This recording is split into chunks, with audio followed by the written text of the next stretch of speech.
Today, we're going over the perfect solution if you want better balance.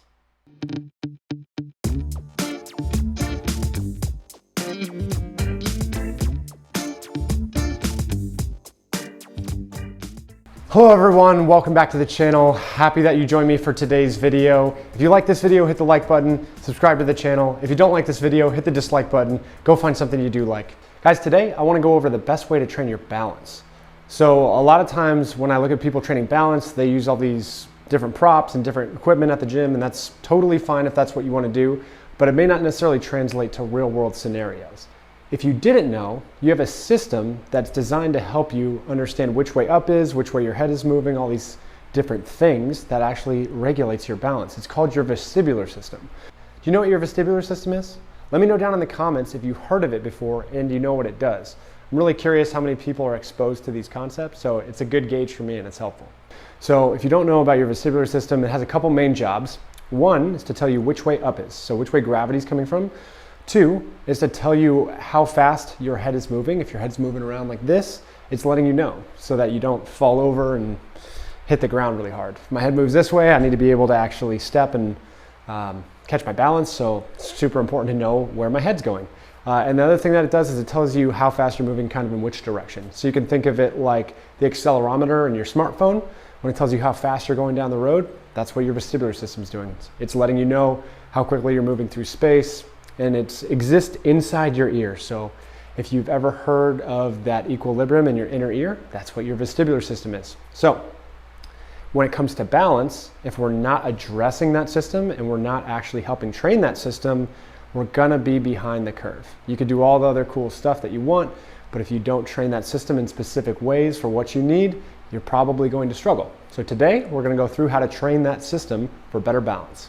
So today, we're gonna train something called your Vestibulo-Spinal Reflex. So it's a connection between your vestibular system and the spinal musculature. So with that earlier example I gave, if I was moving this way really fast and I had to catch my balance, the spinal musculature that's connected to my vestibular system is gonna actually try to like pop me back up. So if I get hit or if I get pushed this way and I'm falling, my spinal musculature is gonna actually try to keep me up so that I don't fall and hit my head and get hurt, right? So we're gonna start working on that with some balance work today. So what I want you to do to start is we're gonna start in a safe position. So regulate what that is for you by testing one or two of these things. You can either start with your feet together like this, okay? You can start in a bit of a tandem stance where one foot is in front of the other and one foot is behind and they're both straight forward.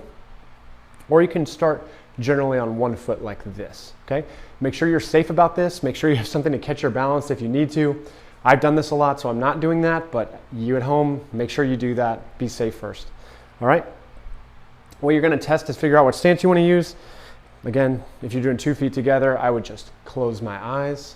Make sure I can stay here for about 10 seconds without any issues, and then we should be fine, right?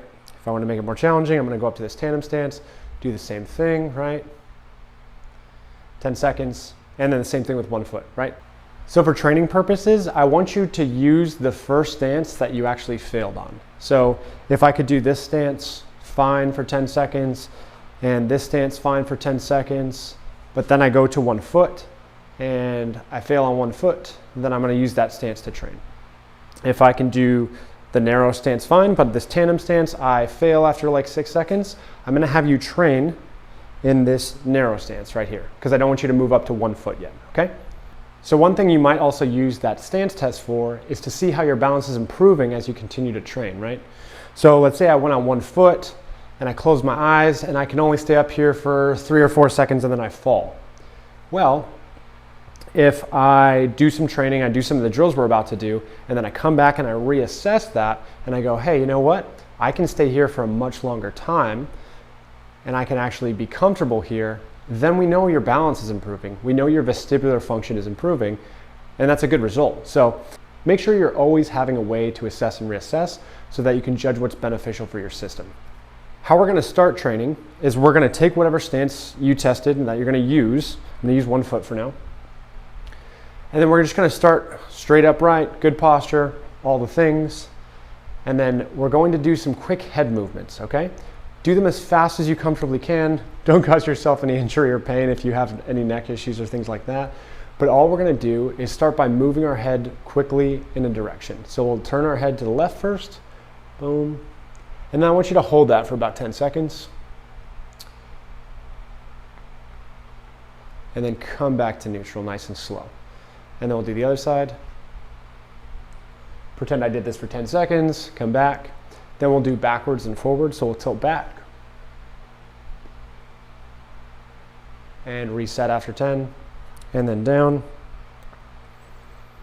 And then slowly reset after 10 seconds. The last two we'll do will be tilts to the side. So we'll tilt to the side like that. Again, 10 seconds, slowly reset, and then to the left. And slowly reset. Okay, cool. Couple things that you might notice. One, it might be hard to keep your balance after moving your head. That's because you're getting a lot of different input to that vestibular system and it's figuring out what to do with that. That's okay, that's part of the training process. That's why we're doing this.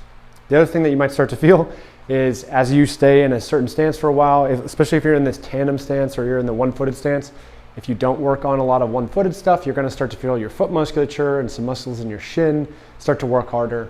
That's a good thing too. That's all part of balance. We have to combine the proprioceptive inputs from those areas and the inputs from our vestibular system so that everything's functioning well together. Good, so once you've done a full set of that, come back and reassess. See if you've made improvements in your balance. See if that input is helpful for you and giving your system a good result where you're able to perform better. That's the first thing you want to check. If, for those of you that are training more at my level, doing what I'm doing on one foot, and it's fairly simple, one of your assessments could be to be able to be on one foot, close your eyes, and move your head, and see how that improves, right? This can also be a training drill as well. So this would be the next progression, would be, can you do the exact same head movements in whatever stance that you're training in, but can you do them with your eyes closed, right? Can I go back and hold for 10? And be able to work here. And again, you'll see me actually, I don't want to say struggling, but I'm actually fighting to keep my balance a little bit, right? That's actually what we want. That we want that challenging stance so that, or we want the challenge for that spinal cord musculature and for our vestibular system to actually have to make regulations about muscle tone in my back so that I can stay up. So that challenge that you see, that's good. That's almost where we want to be training because that's going to give us a better result and a better adaptation. So to sum this up, you want to pick a training stance. We're either doing the narrow stance, we're doing this tandem stance, or we're doing one foot. Pick that stance by closing your eyes, making sure you can hold it for 10 seconds. Whichever stance you fail on, use that stance. Also use that as a reassessment to tell if you're making improvements or not. Once you have your stance picked out, go through all the head movements we've done, so there's 6 of them, hold them for 10 seconds and slowly reset, and then come back and reassess. If you need a progression to make this more difficult, or you start to master this fairly well, the next thing you can do is go eyes closed with the same exact head movements. So let's say I was working in this narrow stance here, and I did all the training movements where I was moving my head, and I did fine. And then I want to progress up to this tandem stance, but I'm really struggling and I can't really stay up and I can't even get any training value out of it. One intermediate way to do a progression would be to stay in this narrow stance and close my eyes and do the exact same drill. So I'm increasing the challenge a little bit, but I'm not increasing it so much where I keep failing so often. So for those of you that are training on one foot, like me, I would be doing this. If once you master the eyes open version, you'd be doing the eyes closed version to actually keep increasing your balance. So hopefully that makes sense as a progression to the training. As you get better and better, you want to find new ways to challenge yourself. That makes things more difficult so you can make better adaptations. So that's an easy way to do it. So thank you all for joining me today. Hopefully that was helpful. Hopefully you learned a little bit something about what your vestibular system is. And hopefully you can put that into practice and get better at balancing and just be better at life in general. So let me know you like this video by hitting the like button. Comment below if you have questions. Subscribe to the channel so you don't miss any content. I appreciate you, and I'll see you on the next one.